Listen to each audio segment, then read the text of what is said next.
Welcome to the Emporium. Today I am making Hornet's needle from hollowknight silksong out of cardboard, paper, glue, and a PVC pipe. Oh, and some string. Or simply known as paper mache. Now, the beauty of paper mache is it's quite simple and cheap. My tools are basically just a pencil, scissors, and a hot glue gun.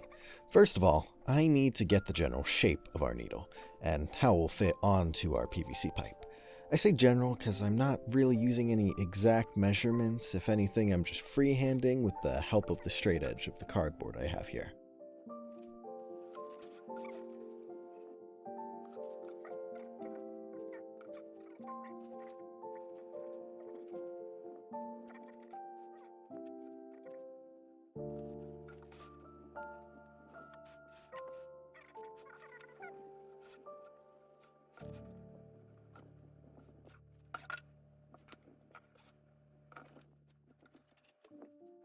After I'm happy with the shape I've drawn, I cut it accordingly.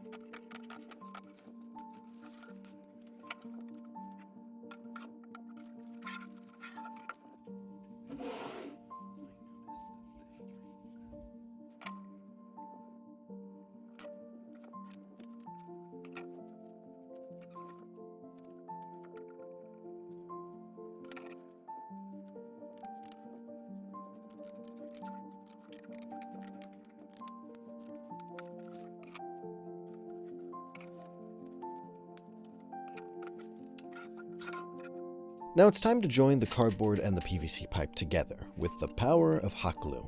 Now, as the name states, it's pretty hot. I actually have burned myself many times using this thing throughout this project. I've got a little bit of hot glue, but nothing crazy. Still, handle with caution because burns kind of just suck. So, now our needle is good 2D, but we need to add that third dimension. So, with these cuttings from the rest of the box, I'll make 6 sections, 3 for each side of the needle, and I'm just going to use my fingertip, which is around an inch long, give or take, for the measurements, and then again with our straight edge, I'm making these nice straight lines.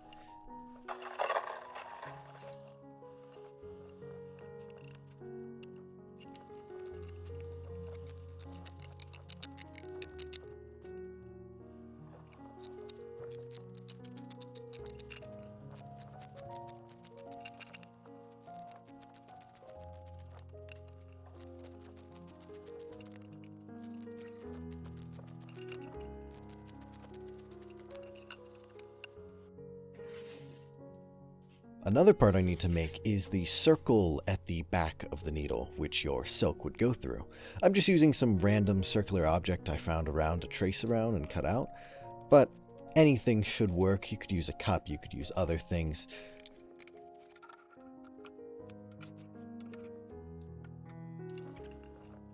I had a little trouble with the circle in the middle here, but I got there in the end. And it doesn't need to be perfect, but we are still trying to make it look decent and enough like the reference.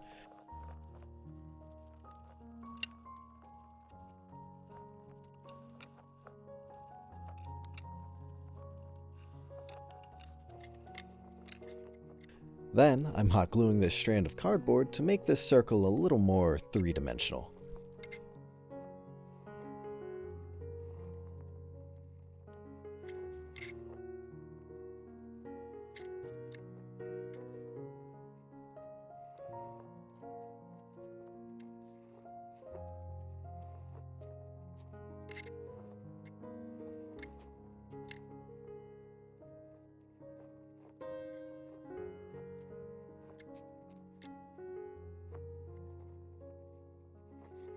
With the three-dimensional back end of the needle, it's time to add our cardboard cutouts that we previously cut to the rest of the needle to make that 3D form.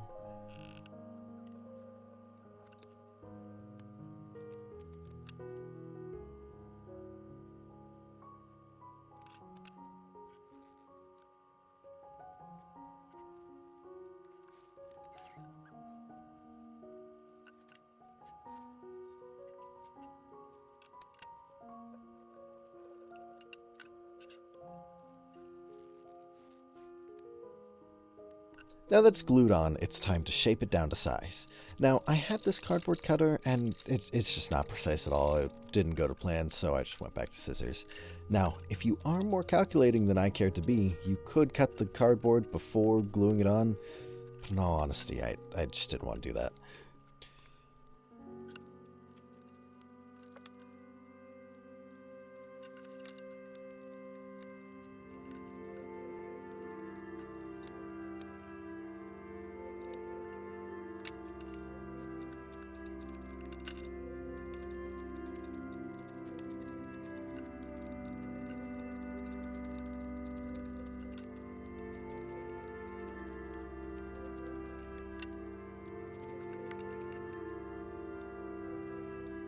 Okay, so you might have been wondering why at the start of the video I said you need string for this.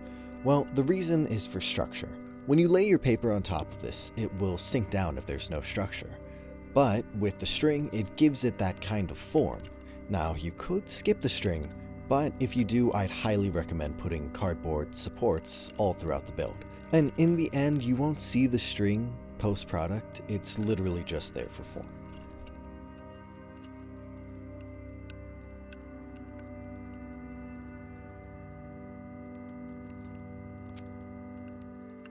So, after stringing all over our needle, it's time to glue the butt on.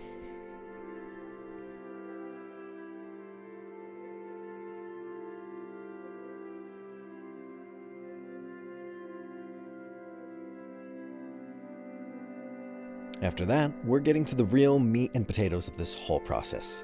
The paper mache, the whole idea of this video. With our watery glue mixture to the side, I dip in scrap paper from previous projects in to create a glue paper mixture, which I stick directly onto our needle form.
Now, to cover this whole thing with watery glue paper, it probably took me around 75 minutes, give or take. Also, taking a note that you have to let one side dry before working on the other side, but I subtracted that time from the time it took me. Now, this whole project only took me about 3 or 4 hours in that general ballpark range, but that is minus all the wait times, and there was quite a few. Now, of course, as anyone else might, I did get caught up in life, but in the end, as Hornet might say, you just have to get the... Speaking of getting good, apparently I just didn't record me painting this, or I lost the file. I don't really know, but it's really not that complicated. I just painted the whole thing white, and then I really didn't do anything else. I painted it white. That was it. You see, paper mache isn't a perfect craft, but it's quite easy and affordable to make something like this 6-foot-long prop that you see here. But I hope you enjoyed the video, and until next time.